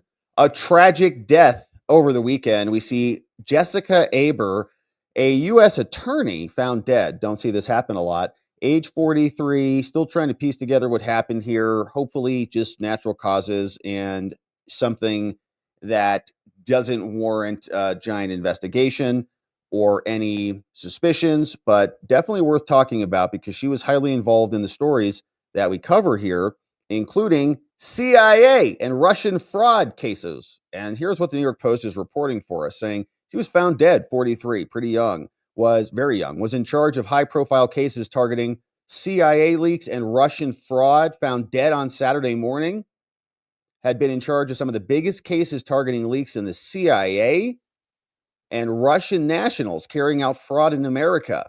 Yikes. Those are not generally entities that act kindly upon people they're involved with, right? CIA, Russia, KGB, whatever. So she's targeting leaks. So let's say you're in the CIA, you're working with the CIA, they're doing something bad, you leak it to the media, she prosecutes that person for violating national security laws. Officials are investigating the cause of death, discovered unresponsive at her home, 9:20 a.m. on Saturday. Prior to her resignation in January, as Trump took office, so she was no longer a U.S. attorney, the Biden-nominated attorney saw one of her biggest wins in court when ex-CIA analyst Asif Rahman pleaded guilty to leaking top-secret documents about Israel's plan to strike Iran last year, right? So that guy leaks documents. She prosecutes him. He pleads guilty. Pretty sure we covered that case specifically. So there's a photo of her and a colleague. High-profile case saw Rahman posting documents detailing Israel's October strike on Telegram, forcing the Jewish state to hold off on a retaliatory strike back against Tehran. Now, Aber had slammed the actions as a violation of his oath, responsibility of the law. She said the risk and the leak place lives at risk.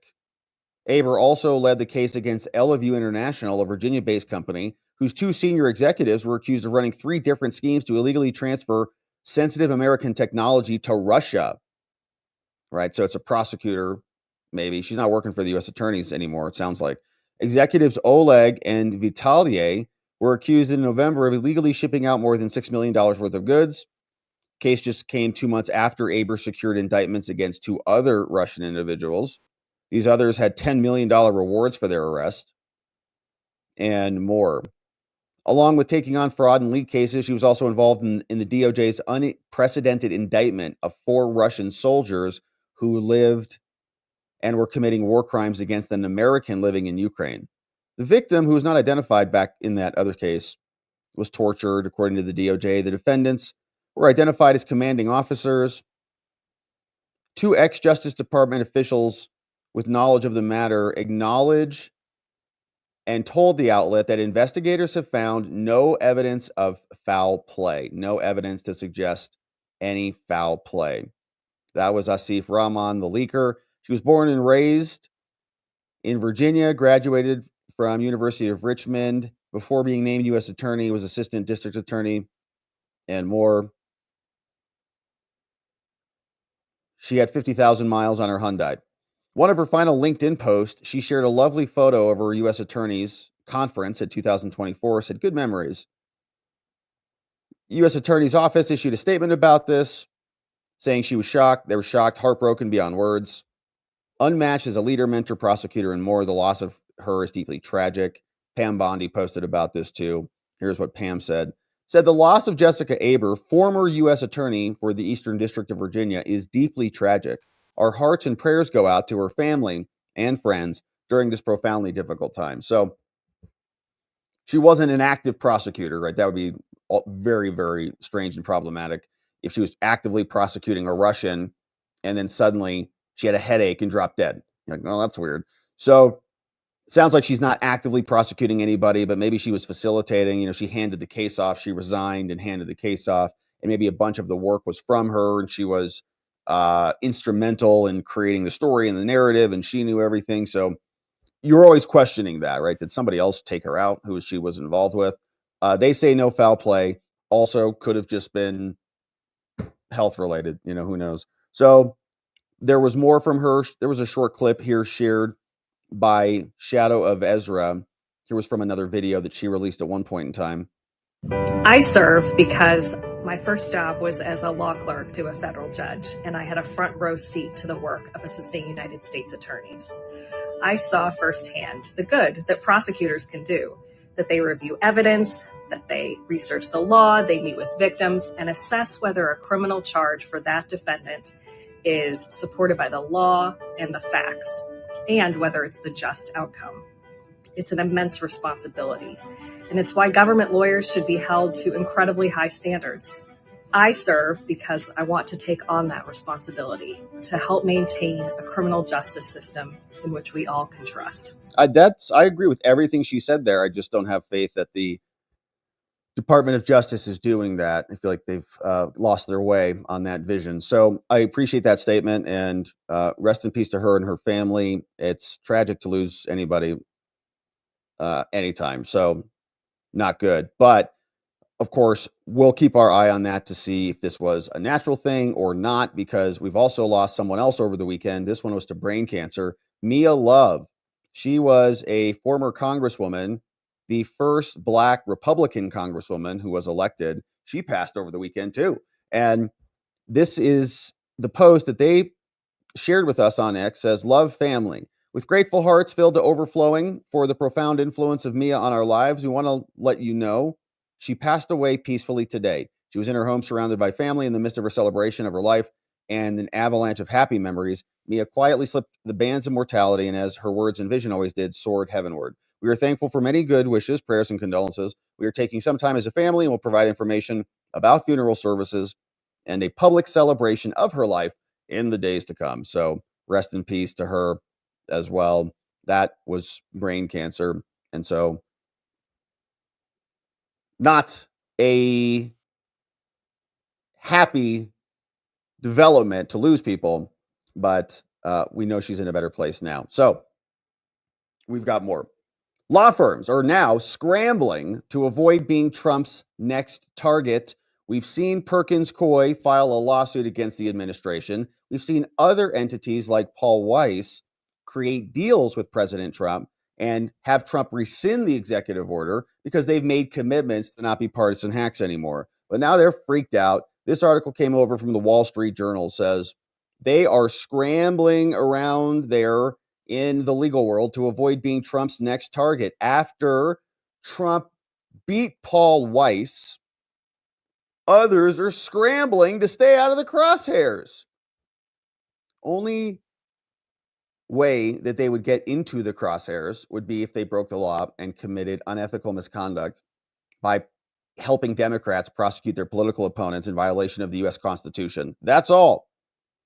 Did they engage in that criminality? They did.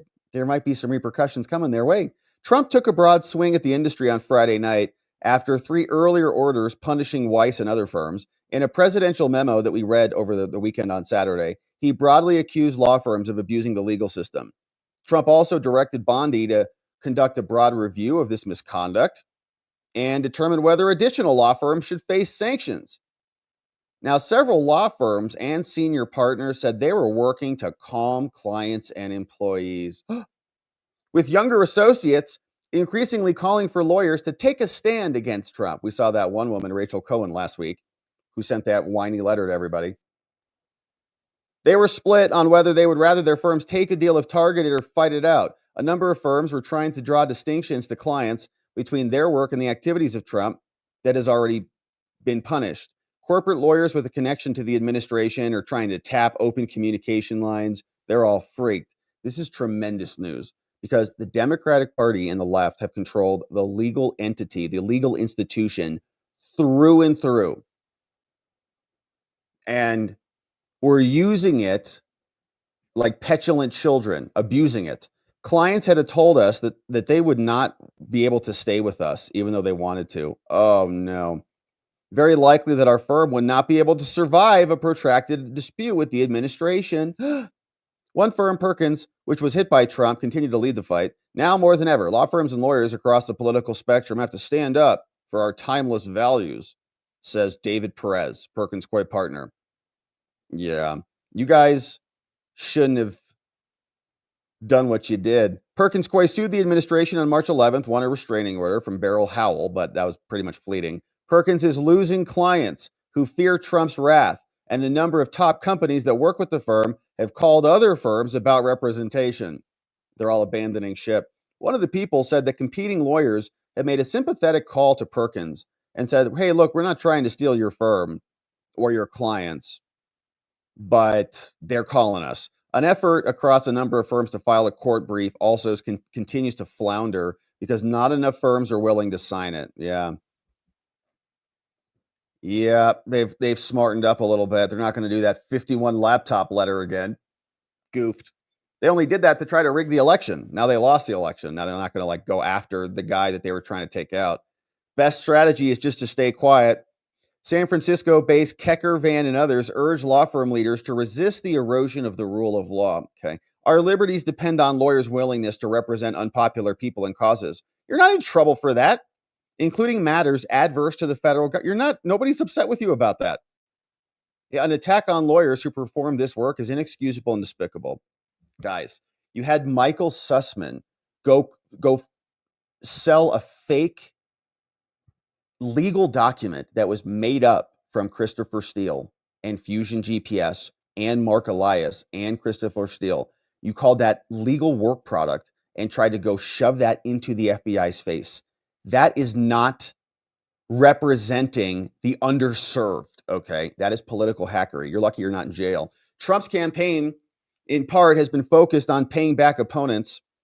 It's not paying them back. They committed misconduct by creating fake stories and weaponizing the law and trying to use the FBI to do it. They're literal contacts with the FBI. They had access to the buildings. They were going in there. Michael Sussman had like a lunch table there. If you know this works, you learned that when you were younger. No, you're going to turn it off. If you're not going to behave, we're turning it off. If you don't behave, it gets turned off. There you go. It's very simple. So they're freaked about it. That's good news. We also see that the Department of Justice is exploring criminal charges also against US IP, which was the case we covered yesterday. These were those people who tried to secure their building. Elon came into the building. Not Elon specifically, but Doge. And then they were barricading themselves in or something. And then they got security to come in, access the building with a key. Then they went to the gun safe and the servers and just took over the building. So now they're thinking about charging these folks, as they should. Potential criminal charges against US IP, who attempted to block leadership changes. One official is talking about this, requesting anonymity, saying the DOJ is examining criminal charges, illegal fire hazards. They flagged distribution of internal flyers. It's obstructive conduct. 11 board members were lawfully removed, and they insurrected the building regardless. Very ridiculous behavior from them, but that's about what you would expect. So we'll keep our eye on that one. Criminal charges for insurrectionists of US IP would be warranted. All right, now we've also got this story. Kristi Noem going down to El Salvador, and she's going to have a very different message when she goes down there than Kamala. Kamala said, do not come into our country. And then about 15 million of them came anyways. Noem's going to have a different tact. She's going to be sending a clear message to everybody down there. And Fox News is reporting, saying she's going down to the prison and going to visit them and deliver a message. Hundreds of migrant criminals were deported there last week. On Sunday, foreign affairs person called Trisha told Fox News that Noem's going down there to underscore the importance of our partner countries to help remove violent, criminal, illegal aliens from the United States. They were saying, thank you for your help on this. Trump and Noem have a clear message for criminal aliens breaking and entering. If you come into our country and break our laws, we're going to hunt you down and lock you up. Noem's visit will kick off with the stop of the Terrorist Confinement Center coming up March 26th this week. She's going to tour with the Salvadoran Minister of Justice called Hector. The troop administration official will also meet with Bukele later that day. So there's Noem. They're going to be heading down there. Noem plans to visit Colombia to meet with their president, Gustavo Petro, and the Colombian National Police later in the week. That's going to happen. And then she'll wrap up her trip in Mexico on March 28th. She's going to go meet with the Mexican president called Claudia Sheinbaum. The visit will come over a week after El Salvador released footage of their prisons. A senior Trump administration official confirmed 261 illegal aliens were deported, the majority of them using the Alien Enemies Act. 101 of them were removed according to other provisions and other statutes. Rap sheets for them were very long. Trump ally called Bukele, El Salvador president, wrote that the deportation flight will help authorities finalize intelligence gathering and more. And so Kristi Noem is heading down there. Now, similarly, we see that CBS Boston is looking into what's happening with ICE there, saying that illegal aliens, like the ones that we should be deporting, are just instead being released back into society. So here's the report from CBS News asking the question, Massachusetts, Boston, Sanctuary City, of course, is Massachusetts releasing immigrants charged with violent crimes? Trump's border czar called Tom Homan claims, yeah, they are.